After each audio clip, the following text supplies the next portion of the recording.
Antes de comenzar, suscríbete al canal y activa la campanita para no perderte ninguna historia de vida.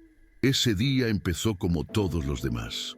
Luces frías en el pasillo, olor a desinfectante y el pitido regular de los monitores que parecían marcar el tiempo con crueldad. El doctor Ricardo Valente llegó al hospital antes del cambio de turno, con la camisa perfectamente planchada y la mirada cansada de quien no duerme bien desde hace meses. Saludó con un gesto breve a la enfermera de la UCI y se quedó de pie frente al vidrio, observando a su hija Isabela, inmóvil, con el mismo mechón de cabello que siempre se escapaba del lado derecho. Revisó el EEG como si fuera un examen que todavía pudiera aprobar con estudio extra, buscando un pico que no aparecía. Abrió la carpeta una y otra vez, como si la información fuera a cambiar por repetición. Nadie lo interrumpía. El respeto que imponía era una mezcla de prestigio y miedo. Esa mañana, sin embargo, su seguridad tenía fisuras. El seguro había comunicado la suspensión de cobertura de la terapia intensiva. Y por primera vez, el hombre que siempre tenía respuestas solo quería sentarse en el piso y respirar. No lo hizo. Caminó hasta la habitación y se sentó junto a la cama, manteniendo la postura que le enseñó la carrera.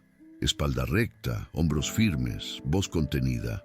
Le leyó en voz baja el mismo capítulo de neuroplasticidad que había repetido 3 noches seguidas, convencido de que la lógica era una forma de amor que el cerebro podía reconocer. Cada tanto alzaba la vista al monitor, esperando una mínima oscilación que justificara seguir. En la puerta, 2 residentes cuchicheaban sin mala intención, comentando que lo más humano sería aceptar. Él los escuchó, pero no giró la cabeza. El orgullo también es un anestésico cuando la vida duele. A media mañana, el comité clínico lo llamó para revisar escenarios.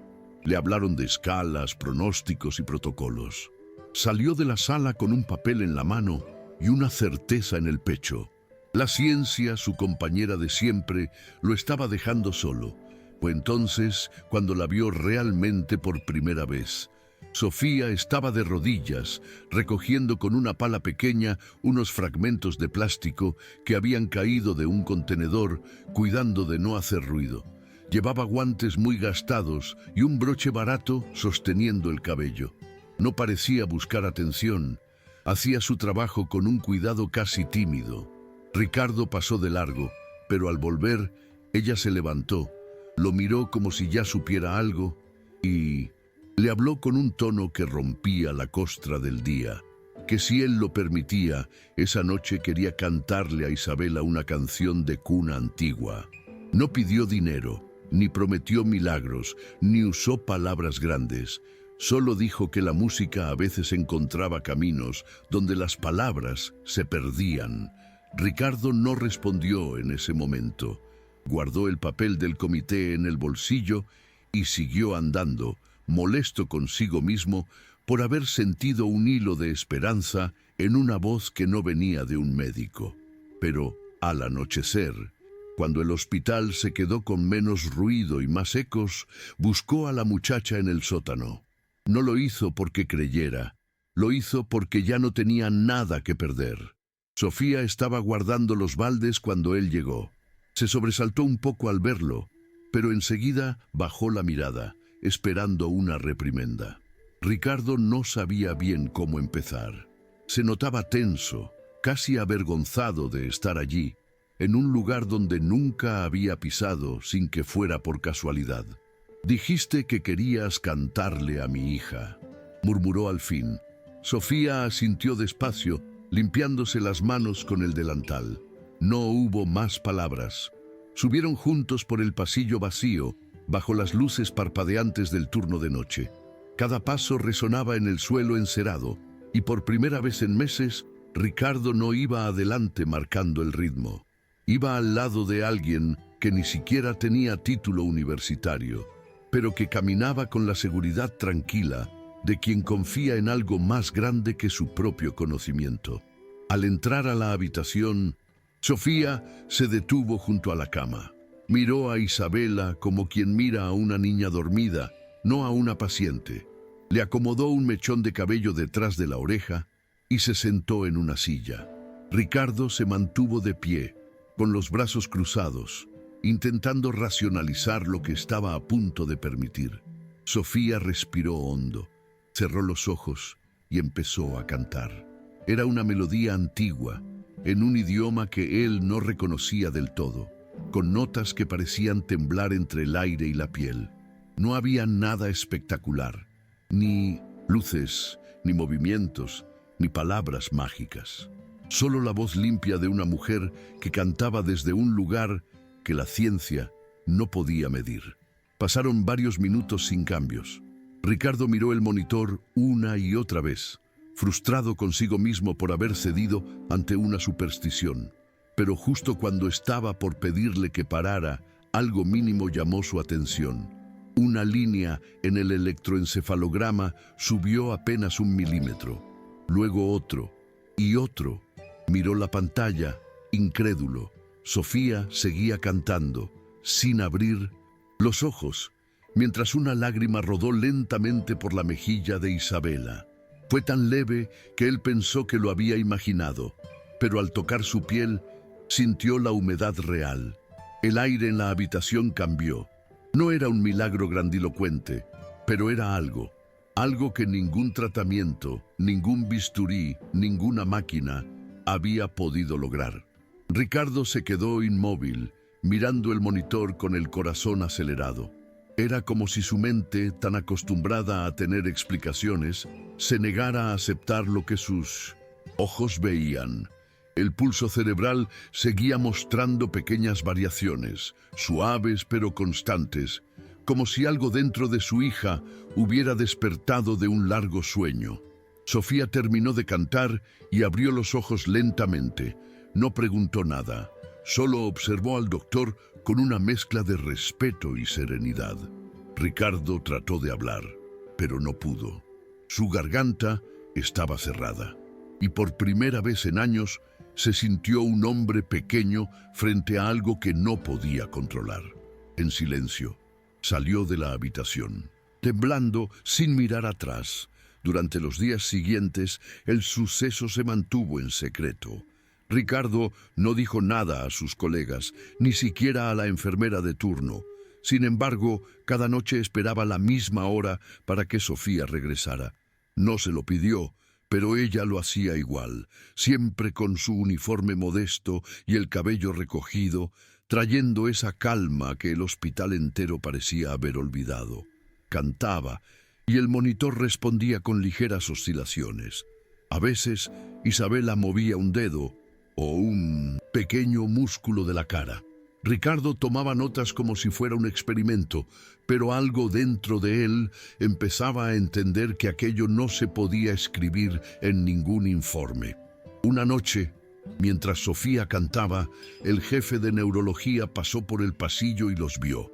Al día siguiente, el rumor corrió entre los médicos. Algunos lo tomaron como un acto de desesperación, otros como una falta de ética. Lo citaron en el comité, exigiéndole explicaciones. Ricardo escuchó todas las críticas con una calma que él mismo no comprendía. Ya no le importaba su reputación ni el qué dirían. No estoy hablando de fe, dijo. Hablo de resultados. Pero en el fondo sabía que no era cierto. Había algo más, algo que se escapaba de los términos clínicos. Por primera vez en mucho tiempo, Ricardo Valente no hablaba como doctor, hablaba como un padre. El comité lo suspendió temporalmente de sus funciones, alegando conducta no profesional. Aún así, Ricardo siguió yendo al hospital cada día, incluso sin la bata blanca, ni el acceso a las áreas restringidas. Sofía lo esperaba en el pasillo del piso inferior, y juntos subían sin decir una palabra. La rutina se había convertido en un pacto silencioso. Ella cantaba y él observaba, registrando cada cambio en el ritmo cardíaco, en las ondas cerebrales, en los movimientos reflejos. Los médicos del turno nocturno empezaron a notar lo que antes parecía imposible. Su hija reacciona a la música, decían incrédulos. Algunos se acercaban para mirar desde la puerta, otros preferían fingir que no veían nada, pero nadie podía negar que algo estaba ocurriendo. Con el paso de las semanas, los avances se hicieron evidentes. Isabela comenzó a mover los párpados y en algunas ocasiones parecía intentar emitir un sonido. Sofía nunca se mostraba sorprendida, solo decía: «Ella está volviendo, doctor». Ricardo ya no corregía a nadie cuando lo llamaban doctor, aunque técnicamente estaba suspendido. Pasaba más horas en la habitación que en su propia casa. Los informes médicos no podían explicar la recuperación, pero los números estaban ahí. Actividad cerebral creciente, signos de respuesta a estímulos, estabilidad en los signos vitales. Lo que antes era desesperanza se había convertido en asombro. Y aún así, Ricardo no podía disfrutarlo del todo. Parte de él seguía preguntándose por qué había sido ella, una simple empleada, quien había logrado lo imposible. Una madrugada, mientras Sofía cantaba y el hospital dormía, Ricardo le preguntó directamente cómo sabía que eso funcionaría. Ella dejó de cantar por un momento y respondió con la misma serenidad de siempre: «No lo sé, señor. Solo sentí que debía hacerlo. Hay cosas que no se aprenden en libros, se sienten en el alma». Él se quedó callado. Pensó en todos los años que había dedicado a memorizar fórmulas, a entender cada centímetro del cerebro humano. Y sin embargo, nunca había aprendido a escuchar. Esa noche no escribió nada en su cuaderno. Se quedó sentado junto a la cama de su hija, en silencio, escuchando la voz de Sofía llenar el aire con algo que, aunque no podía nombrar, sabía que era real. Las semanas continuaron, y el caso de Isabela empezó a atraer atención fuera del hospital. Algunos periodistas locales escucharon rumores sobre una paciente en coma que respondía a la música, pero Ricardo los evitaba. No quería titulares, ni cámaras, ni especulaciones. Quería respuestas. Sin embargo, el director del hospital vio en la historia una oportunidad mediática y autorizó que se hiciera un estudio supervisado. Llegaron especialistas de otras instituciones, científicos, reporteros y curiosos. De pronto, la habitación que había sido un refugio silencioso se llenó de gente con grabadoras, luces y preguntas. Sofía se sentía incómoda, pero Ricardo le pidió que siguiera como siempre. «Solo haz lo tuyo», le dijo, intentando que su voz sonara tranquila. Cuando comenzó a cantar, el ambiente cambió. Los murmullos se apagaron, los flashes se detuvieron. En el monitor, las ondas cerebrales comenzaron a elevarse de nuevo, siguiendo un patrón que ningún médico había visto antes. Uno de los especialistas murmuró algo sobre resonancia emocional.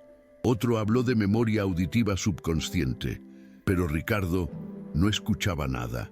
Solo veía a su hija moviendo los labios, apenas perceptiblemente, como si intentara recordar las palabras de aquella melodía. Sofía terminó la canción con una nota larga, sostenida, y el silencio posterior fue tan intenso que hasta los aparatos parecieron detenerse por un segundo. Al día siguiente, el video del experimento se filtró a las redes sociales. En cuestión de horas, el milagro de la canción se volvió viral. Había quienes creían, quienes se burlaban y quienes buscaban explicaciones científicas. Ricardo recibió llamadas de todas partes, desde universidades prestigiosas hasta programas de televisión. Pero él no aceptó ninguna entrevista. En cambio, se encerró en su oficina y miró el video una y otra vez, intentando entender qué era exactamente lo que había ocurrido. No veía un milagro ni un fenómeno neurológico. Veía a una joven cantando con el alma y a una niña respondiendo al amor que la ciencia había olvidado medir. Los días siguientes fueron una mezcla de esperanza y agotamiento. Ricardo apenas dormía, Pasaba las noches revisando los datos, los análisis, las grabaciones. Había algo en las ondas cerebrales de Isabela que no coincidía con nada registrado antes.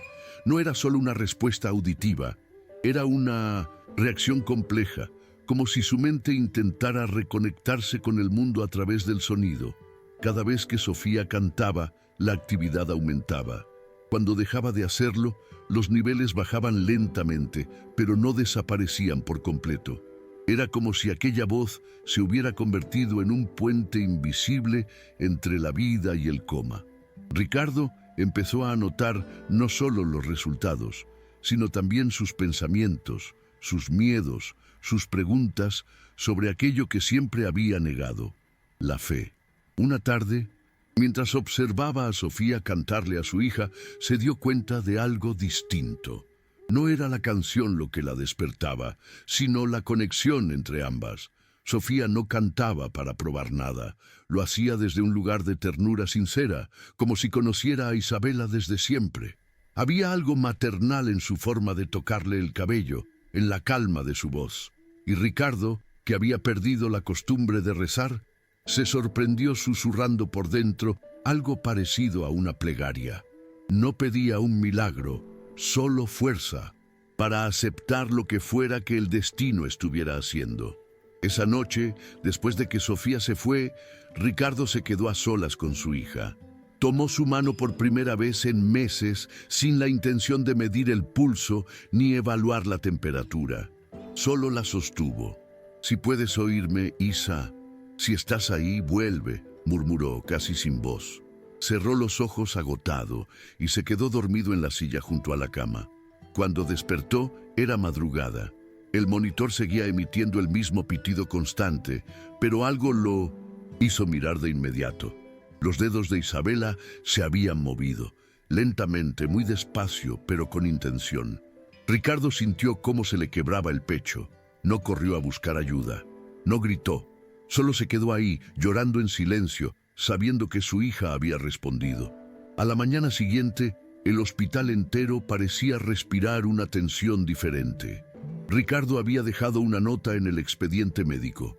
Paciente muestra respuesta motora voluntaria. Los colegas pensaron que era un error, pero al entrar a la habitación, todos lo vieron. Isabela movía los dedos con pequeños espasmos coordinados, como si tratara de comunicarse. Sofía llegó justo en ese momento, y al verla, la joven paciente movió la cabeza levemente hacia su voz. No había duda. El cerebro estaba respondiendo a estímulos emocionales, no solo neurológicos. La noticia se extendió por los pasillos y los médicos comenzaron a turnarse para observar.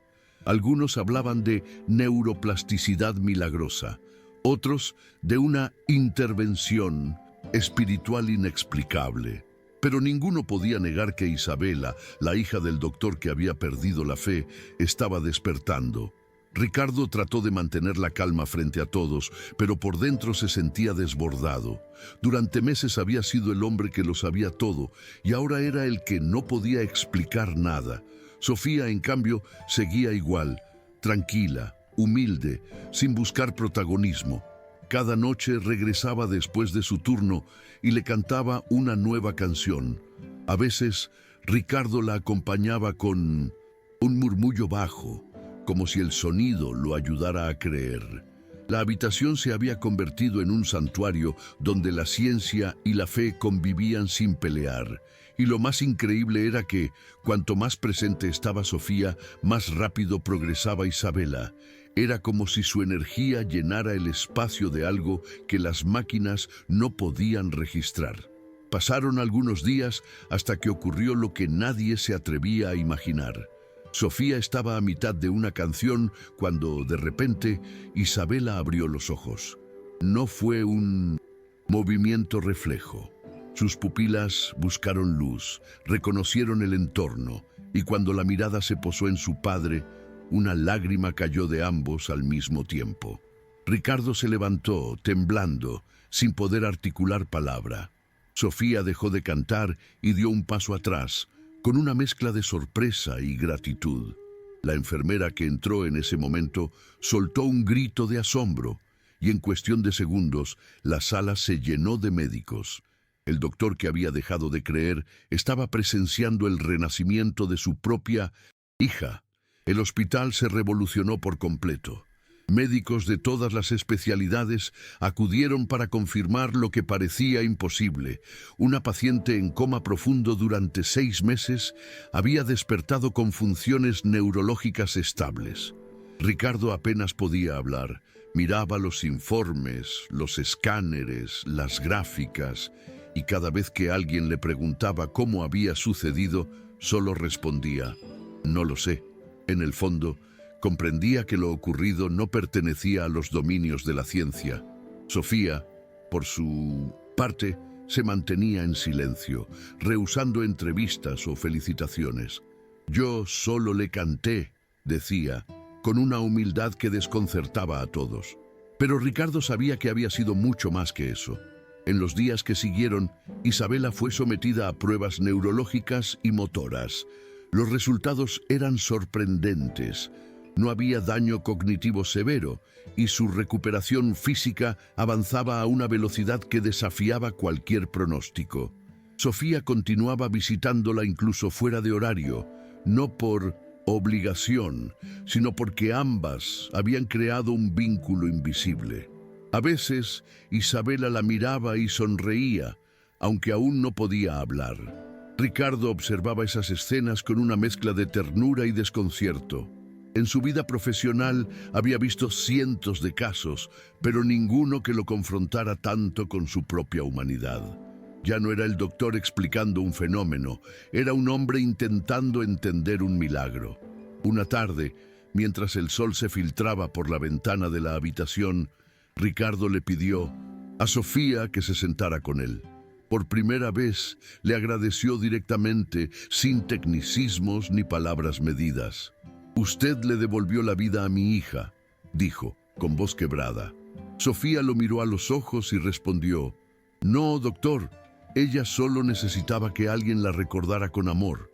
Esa frase lo golpeó más fuerte que cualquier diagnóstico. Entendió que había pasado toda su vida buscando salvar cuerpos, cuando lo que realmente necesitaba aprender era cómo sanar almas. Esa noche, al salir del hospital, Ricardo se detuvo frente a la capilla por primera vez en años. No sabía rezar, pero supo agradecer. Con los días, el caso de Isabela se convirtió en noticia nacional. Los medios hablaban de el milagro del Hospital Santa Lucía y las cámaras acampaban fuera del edificio. Ricardo trataba de mantener la privacidad de su hija, pero era imposible evitar el interés público. Aún así, no permitió que Sofía fuera usada como espectáculo. Ella seguía trabajando en su rutina habitual, fregando pisos y cambiando sábanas, como si nada hubiera pasado.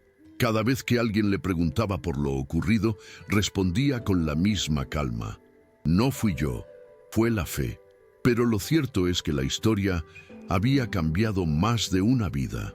La de Isabela, que comenzaba a caminar, la de Ricardo, que había vuelto a creer, y la de Sofía, que sin buscarlo había tocado el alma de todos. Una tarde, el director del hospital llamó a Ricardo a su oficina. Quería ofrecerle la restitución de su cargo y además proponerle que presentara el caso en un congreso internacional.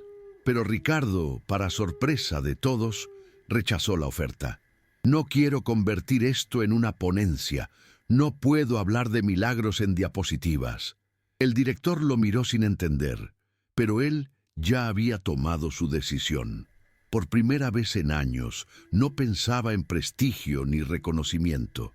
Solo quería estar con su hija, acompañarla en su recuperación y entender lo que la vida le había enseñado de la forma más dura posible, que el amor no se mide en éxitos, sino en presencia. Esa misma noche, Ricardo encontró a Sofía sentada en el jardín del hospital, en silencio. Se acercó y se sentó junto a ella. No dijo nada durante un buen rato. El viento movía las hojas y, por un momento, solo se escuchaba el ruido distante de las ambulancias. Finalmente, él habló. No sé cómo agradecerte. Sofía sonrió y respondió: solo haga con otros lo que hubiera querido que hicieran por usted. Esa frase quedó grabada en su mente. Desde ese día, el doctor, que una vez fue símbolo de arrogancia, comenzó a visitar pacientes que no eran suyos, a escuchar historias, a acompañar silencios. Había pasado de operar cerebros a sanar corazones. Los meses pasaron y la recuperación de Isabela continuó de forma sorprendente. Volvía a caminar con ayuda, podía mantener conversaciones cortas y recordaba fragmentos de su vida anterior. Cada avance era celebrado como una victoria. Sofía seguía cerca, aunque cada vez con más discreción. No quería reconocimiento, ni regalos, ni dinero. Para ella, lo importante era ver a la joven sonreír. Ricardo, en cambio, comenzó a documentar el proceso, no para presentarlo en congresos, sino para dejar constancia de que a veces la medicina no puede explicarlo todo. En sus notas escribía: quizá la ciencia y la fe no sean enemigas, sino dos formas distintas de buscar la misma verdad. Con el tiempo, la relación entre Ricardo y Sofía cambió. Ya no eran doctor y empleada. Eran dos personas unidas por algo que ninguno terminaba de entender, pero que los marcó profundamente. Él empezó a invitarla a tomar café después del turno, a hablar de la vida, de sus familias, de lo que ambos habían perdido en el camino.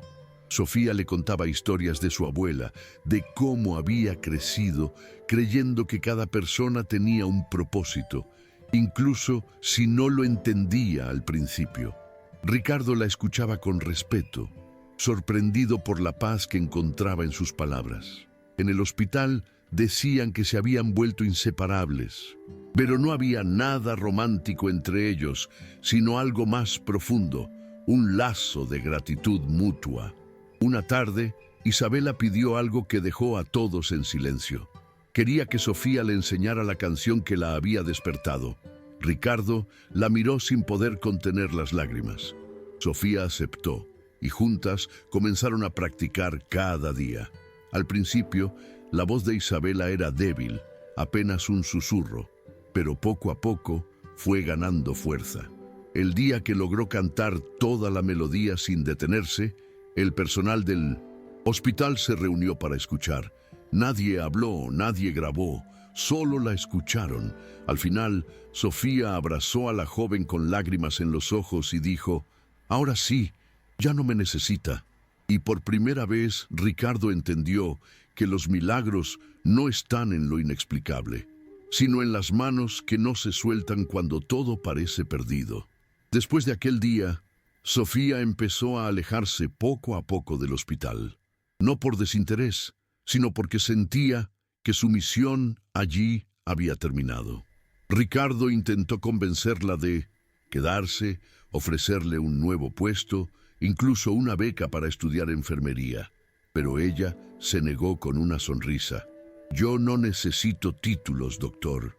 Mi lugar está donde la gente ya no cree que queda esperanza. Y así, una mañana cualquiera, se despidió con un abrazo sencillo, dejando tras de sí un vacío difícil de explicar. Cuando Ricardo la vio alejarse por el pasillo, sintió que algo dentro de él se cerraba y se abría al mismo tiempo. Ya no era el mismo hombre que había conocido a Sofía por casualidad. Ahora entendía que no todo lo que cambia una vida lleva bata blanca. Con el paso de los meses, la historia de Isabela siguió recorriendo el país. Había conferencias, documentales y publicaciones que intentaban analizar lo ocurrido. Pero Ricardo se mantuvo al margen. Había aprendido a valorar el silencio. Dedicaba sus días a acompañar la rehabilitación de su hija y a trabajar con pacientes en estado crítico, aplicando lo que ahora llamaba terapia emocional activa. No hablaba de milagros, sino de vínculos, de humanidad. En los pasillos del hospital, los residentes lo miraban con un respeto distinto. Ya no era el médico infalible, sino el hombre que había aceptado que la ciencia sin compasión no sirve de nada. Una tarde de invierno, mientras acompañaba a Isabela en su primera caminata sin asistencia, ella le dijo algo que lo dejó sin palabras. «Papá, cuando estaba dormida, te escuchaba llorar, pero también escuchaba la voz de Sofía. No sé cómo explicarlo, pero sentía que las dos cosas me mantenían viva». Ricardo la miró con los ojos llenos de lágrimas. No quiso buscar una explicación neurológica ni una teoría. Solo la abrazó fuerte. En ese momento entendió que el milagro no había ocurrido en la cama del hospital, sino dentro de cada uno de ellos, en su hija que volvió, en él que aprendió a creer, y en Sofía que les enseñó que la fe más poderosa no se predica, se demuestra con amor. Con el tiempo, la vida de Ricardo recuperó una apariencia de normalidad, aunque nada en él volvió a ser igual. Había dejado los congresos, los aplausos y la vida frenética de los hospitales de prestigio. Se mudó a una pequeña ciudad costera, donde comenzó a trabajar en una clínica comunitaria. Allí atendía a pacientes sin recursos, muchos de ellos con historias que la medicina había dado por perdidas. No cobraba honorarios. Decía que ya había cobrado lo más importante: la oportunidad de volver a sentirse útil de verdad. Isabela lo acompañaba a veces, ayudando a los niños a leer o simplemente repartiendo sonrisas. Era su manera de agradecer por la segunda vida que había recibido. En las noches, cuando el trabajo terminaba, Ricardo solía sentarse frente al mar. Llevaba un cuaderno donde escribía reflexiones breves, no científicas, sino humanas. En una de las páginas se podía leer: «El cerebro reacciona a impulsos eléctricos, pero el alma responde al amor. Y eso, la ciencia aún no lo puede medir». No escribía para publicar, sino para recordar. En cada palabra intentaba mantener viva la lección que Sofía les había dejado. A veces imaginaba que la escuchaba cantar entre el sonido de las olas, y eso le bastaba para sentirse acompañado. Un día, mientras caminaba por el muelle con Isabela, vio a una joven ayudando a un anciano que se había caído. Había algo familiar en su forma de hablar, en la paciencia con la que lo levantaba. Cuando se acercó, reconoció la voz. Era Sofía. No vestía uniforme ni llevaba escoba. Trabajaba como voluntaria en un centro de apoyo a adultos mayores. Se saludaron con una mezcla de emoción y sorpresa. Ella sonrió igual que siempre, sencilla, sincera. «Sabía que lo encontraría aquí, doctor», dijo. Él se rió suavemente. «Yo también lo sabía, aunque no lo entendía». Ese reencuentro tan natural le confirmó que algunas personas no llegan a la vida por casualidad, sino cuando más se las necesita. Pasaron horas conversando frente al mar. Ricardo le contó cómo había cambiado su vida, cómo había aprendido a ver a sus pacientes no como diagnósticos, sino como personas. Sofía lo escuchaba en silencio, con esa atención que lo había desarmado desde el primer día. Ella también había seguido ayudando a otros, viajando de hospital en hospital, cantando para los enfermos que nadie visitaba.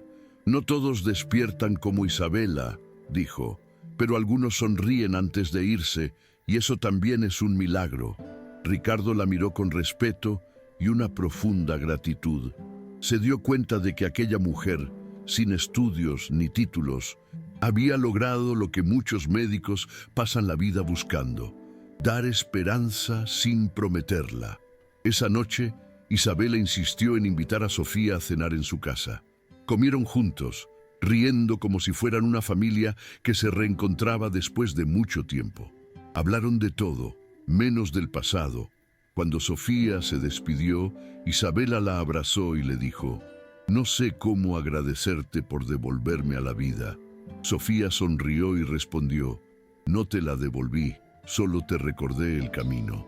Después de que se fue, Ricardo se quedó mirando por la ventana, viendo cómo la figura de Sofía se perdía entre las luces de la calle. Sabía que probablemente volvería a irse, porque su propósito no era quedarse en un solo lugar, sino tocar vidas y seguir adelante. Durante los meses siguientes, Sofía los visitaba de vez en cuando, siempre con la misma sonrisa tranquila. Cantaba para los pacientes de la clínica, acompañaba a los ancianos del barrio y llenaba el lugar de una paz difícil de describir. Ricardo notó que cada vez que ella estaba cerca, el ambiente cambiaba. Las personas hablaban más bajo, se trataban con más cariño. Era como si su presencia despertara algo bueno en todos.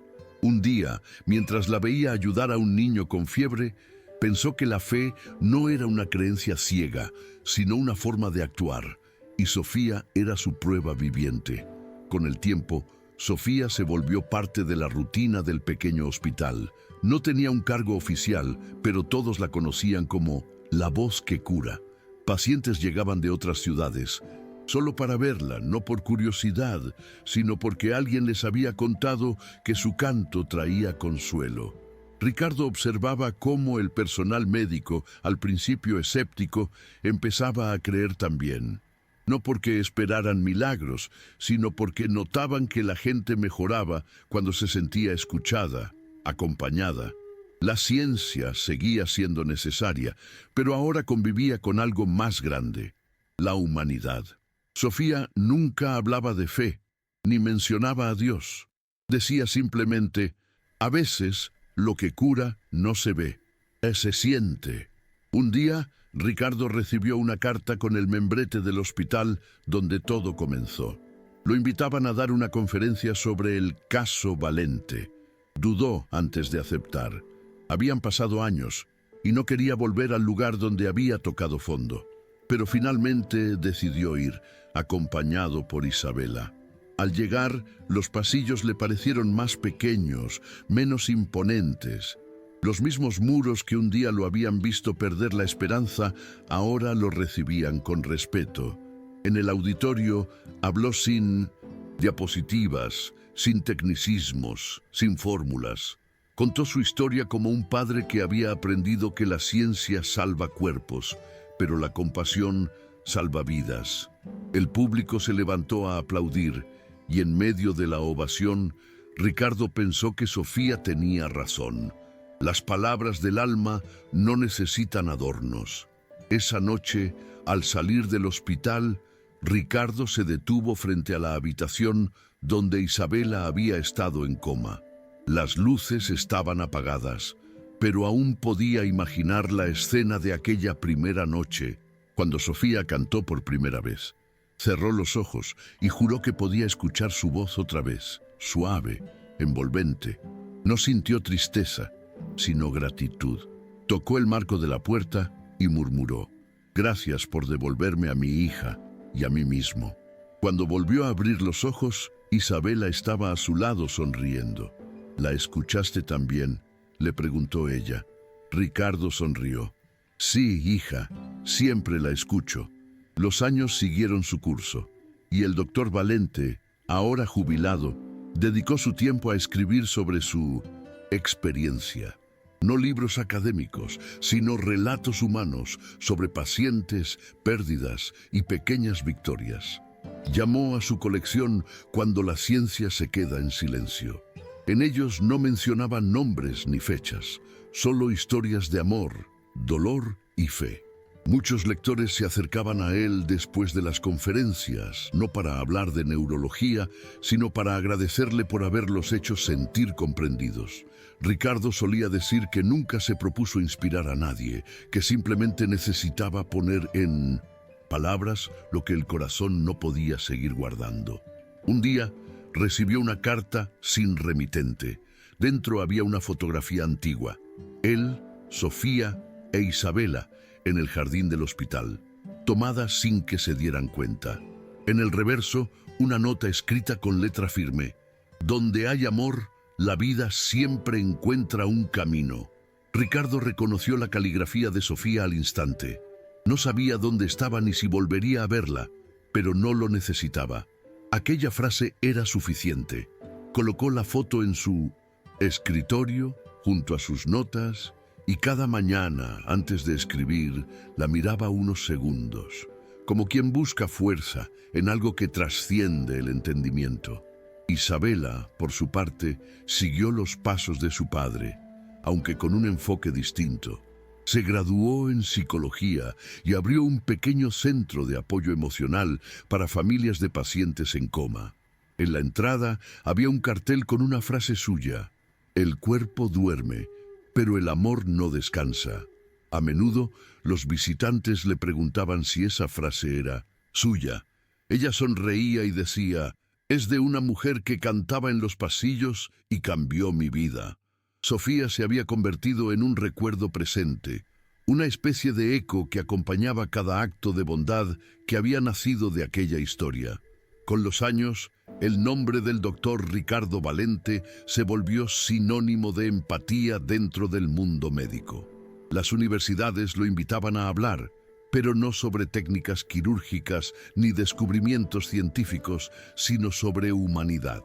Siempre comenzaba sus charlas con la misma frase: "Un día, una mujer sin títulos me enseñó más sobre el cerebro humano que todos mis años de estudio". Muchos jóvenes médicos lo escuchaban en silencio, conmovidos. Algunos salían con lágrimas, otros con la sensación de haber encontrado un nuevo propósito. Ricardo siempre decía que no quería discípulos, sino personas que recordaran que detrás de cada paciente hay un alma que necesita ser vista. A veces, al final de las conferencias, alguien del público le preguntaba si había: "He vuelto a ver a Sofía".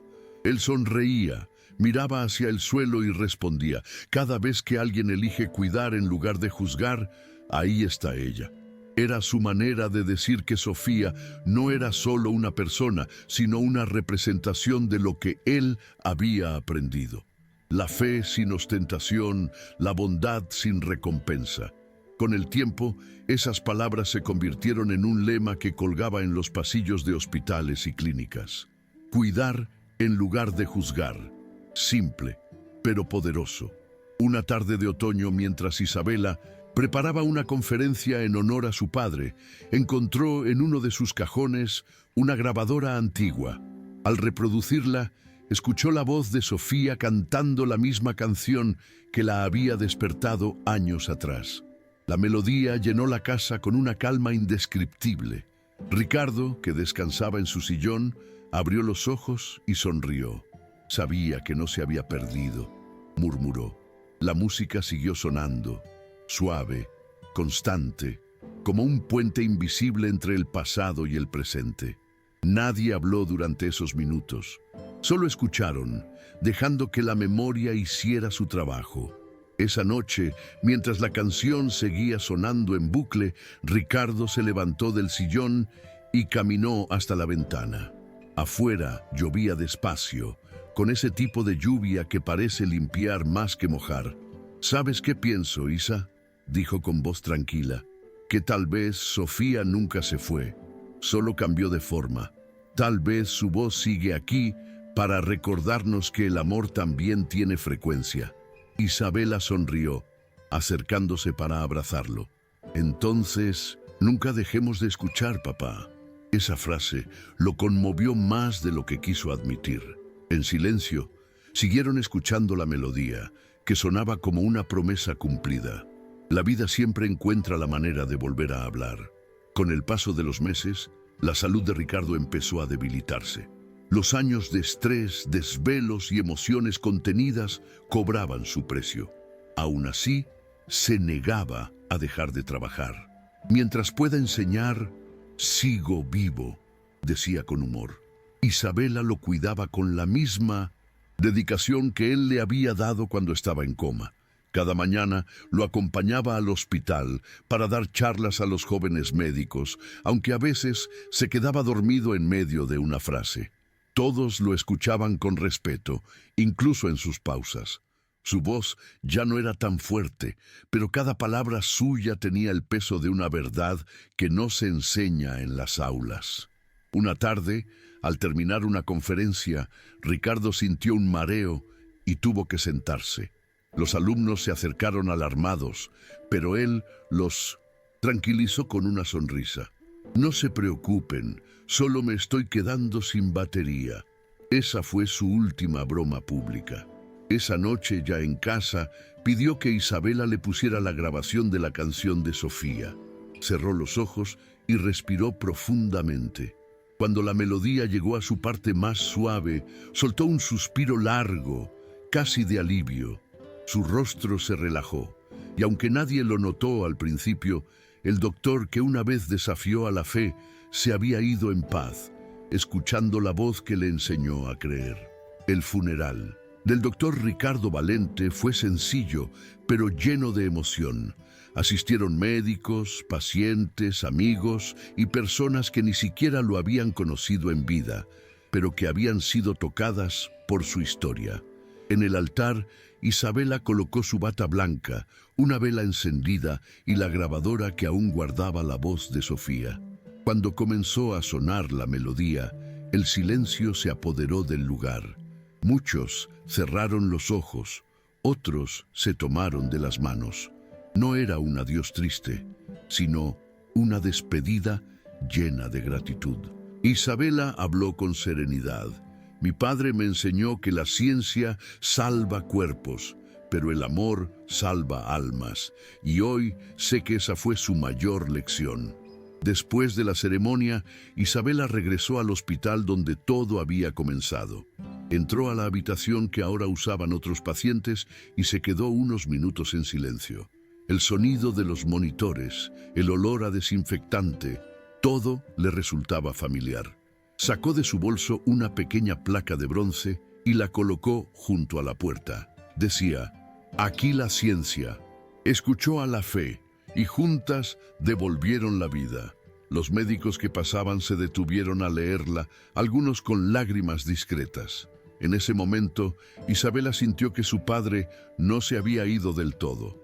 Su legado seguía respirando en esas paredes, en cada mirada compasiva, en cada historia que aún quedaba por escribir. Con el tiempo, Isabela fundó un instituto en nombre de su padre, Centro Valente para la Humanización Médica.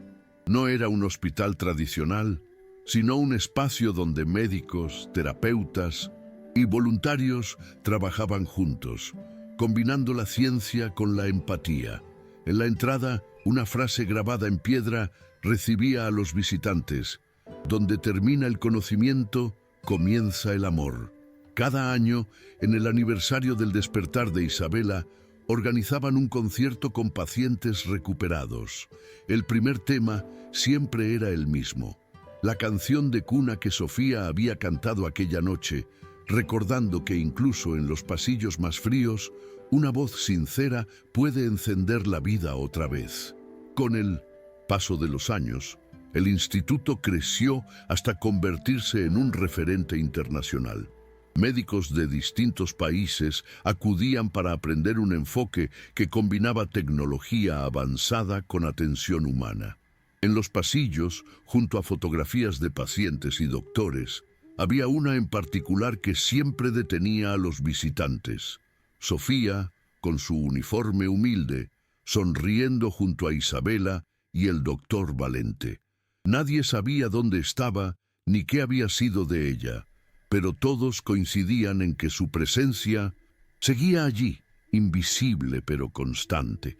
Muchos decían que en las noches tranquilas se podía oír una melodía lejana que recorría el edificio, como si las paredes recordaran lo que había ocurrido. Una noche, Isabela, ya convertida en directora del instituto, salió a caminar por el jardín central. Había terminado un largo día de trabajo y necesitaba despejar la mente. El viento soplaba suave y entre los árboles creyó escuchar una voz conocida. Se detuvo. Era la misma melodía de siempre, la canción que la había despertado. Buscó con la mirada, pero no vio a nadie. Sonrió.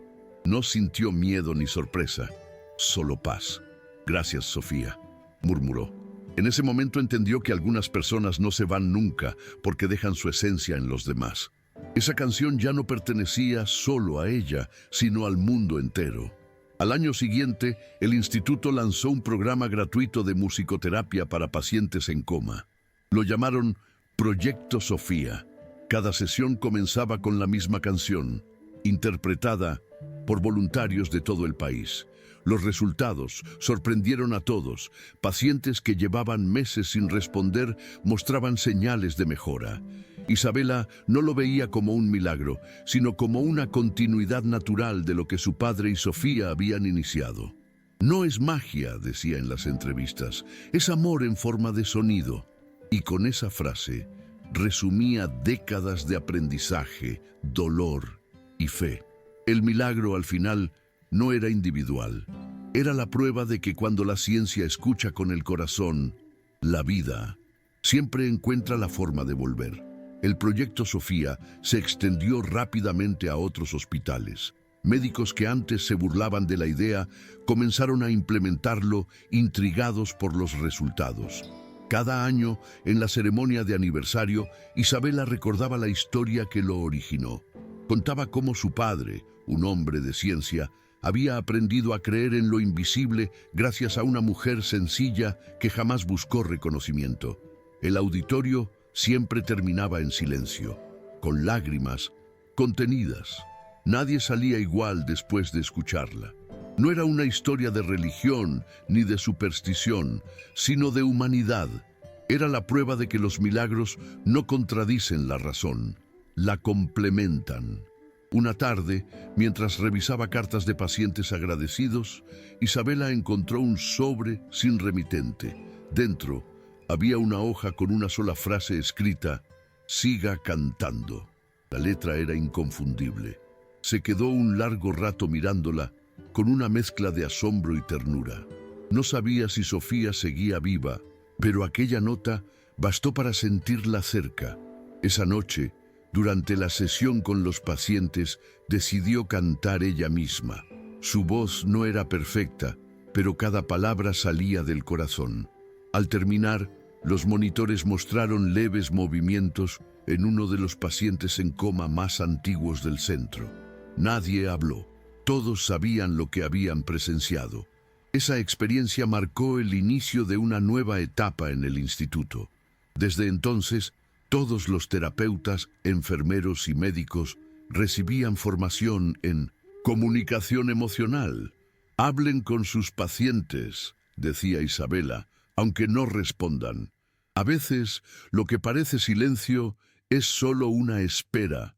Los resultados fueron asombrosos. En pocos años, el método Valente Sofía se estudió en universidades y congresos médicos. Pero más allá de los títulos y los reconocimientos, lo importante era otra cosa: la idea de que la ciencia y la compasión no compiten, se necesitan. Y así, lo que comenzó como una canción en la oscuridad se convirtió en un movimiento que iluminó vidas en todo el mundo. Con el paso del tiempo, Isabela empezó a recibir invitaciones de distintas partes del mundo para compartir su experiencia.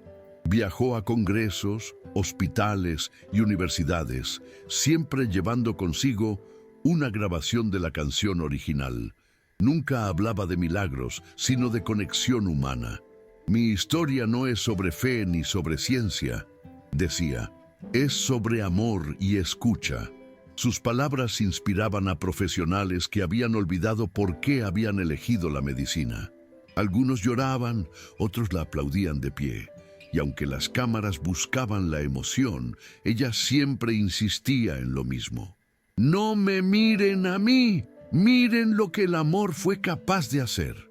En uno de esos viajes, mientras daba una charla en Buenos Aires, una mujer mayor se acercó al final de la conferencia. Tenía el cabello canoso y los ojos llenos de vida.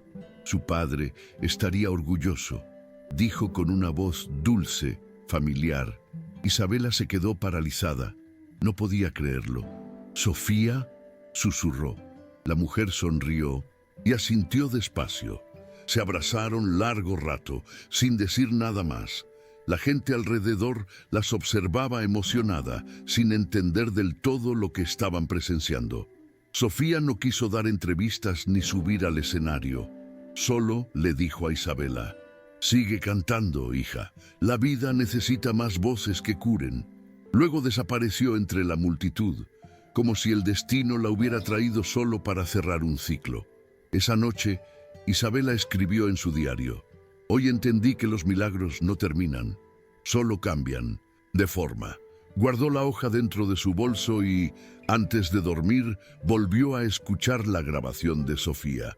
Cada nota le recordaba que la fe no está en lo inexplicable, sino en las pequeñas acciones que nacen del amor.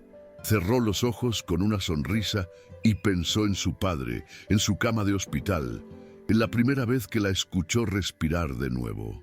«Gracias por creer cuando nadie más lo hizo», susurró al aire.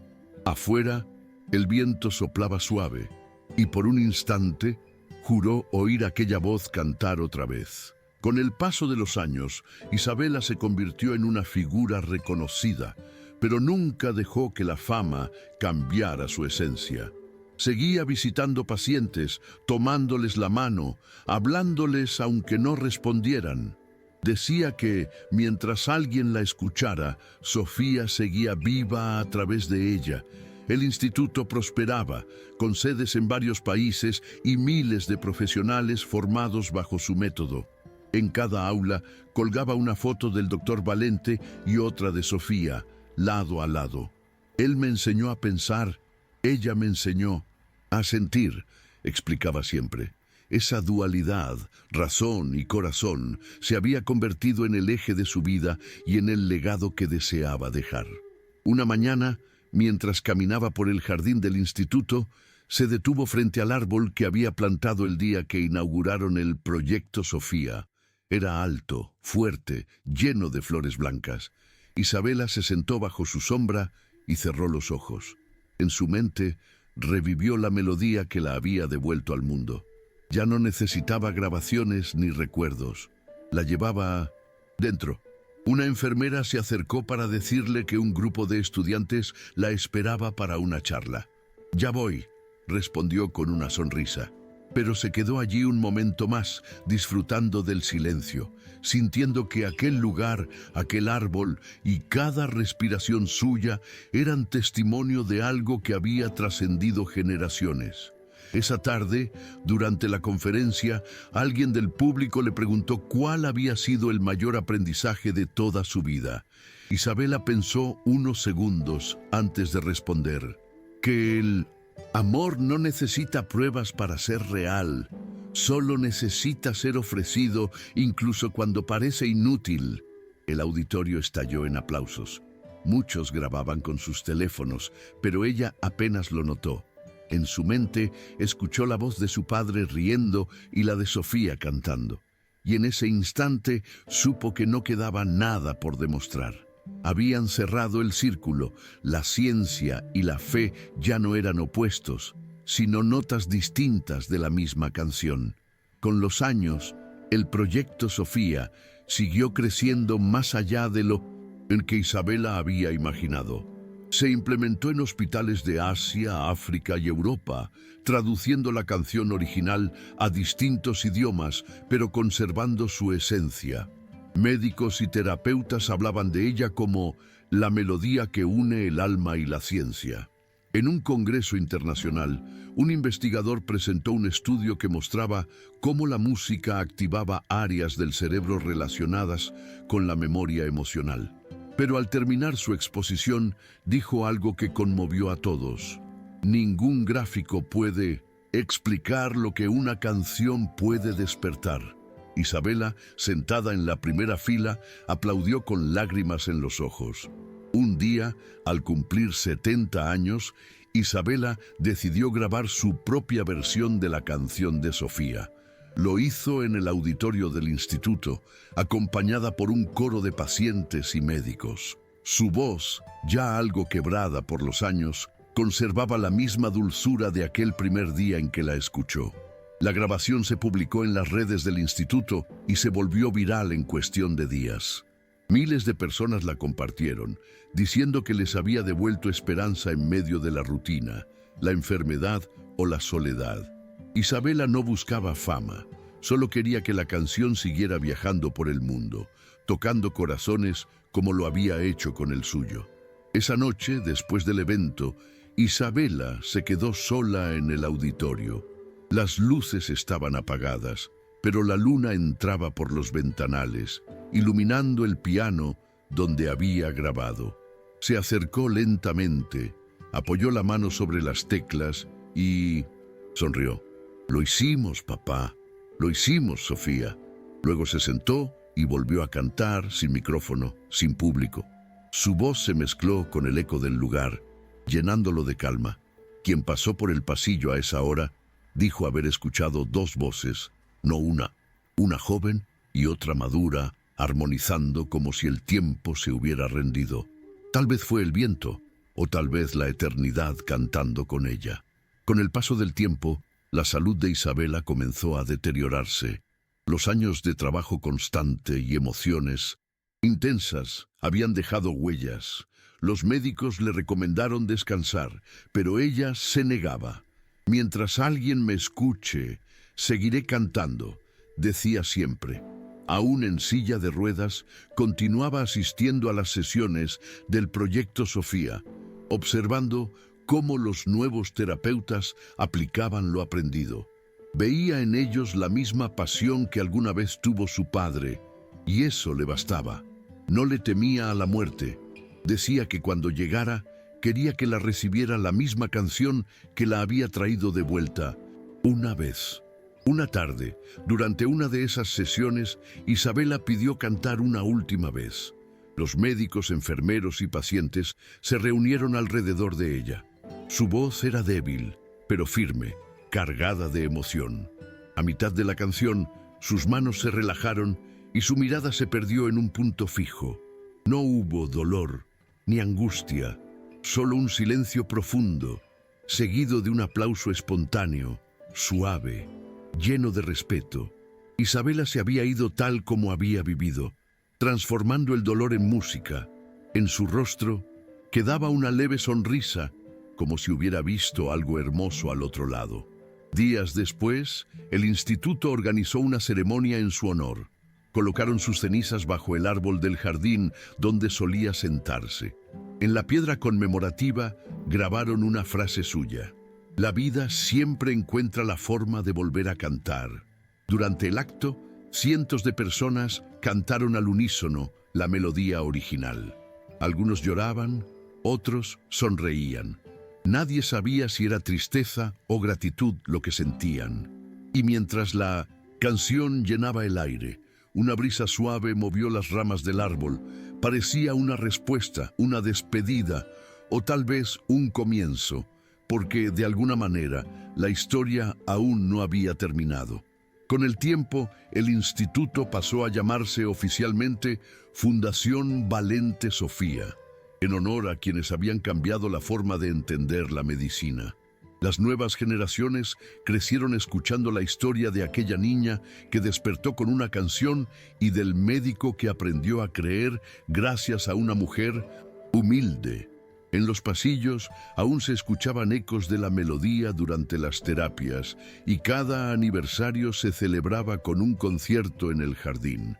No importaba el idioma ni la voz, todos cantaban con el corazón. Para los pacientes era más que una tradición, era una promesa de que nadie sería olvidado, aunque el silencio pareciera eterno. Años después, una joven médica llamada Clara encontró en los archivos del instituto la grabación original de la voz de Sofía. Decidió restaurarla y proyectarla en el auditorio como homenaje. Cuando las primeras notas llenaron el aire, algo mágico sucedió. Muchos aseguraron sentir un escalofrío cálido, una especie de presencia reconfortante. Clara, emocionada, escribió en su diario: «Quizás los milagros no son eventos únicos, sino cadenas invisibles de amor que nunca se rompen». Esa noche, la canción volvió a escucharse en todo el edificio, como si la vida misma quisiera recordar su origen. Y así, décadas después, la historia de Sofía, Ricardo e Isabela seguía viva. Los pacientes del Proyecto Sofía aún mejoraban, los médicos aún aprendían y las voces aún cantaban. En cada habitación, alguien recordaba que una melodía fue suficiente para desafiar la muerte. En la entrada del instituto, una placa de mármol llevaba grabadas las palabras del propio doctor Valente: «La ciencia es la razón de mi mente, pero el amor fue la razón de mi vida. Y mientras el sol se ponía sobre el jardín, el viento volvió a mover las ramas del viejo árbol, repitiendo en silencio aquella canción que una vez despertó a una hija y a todo un mundo.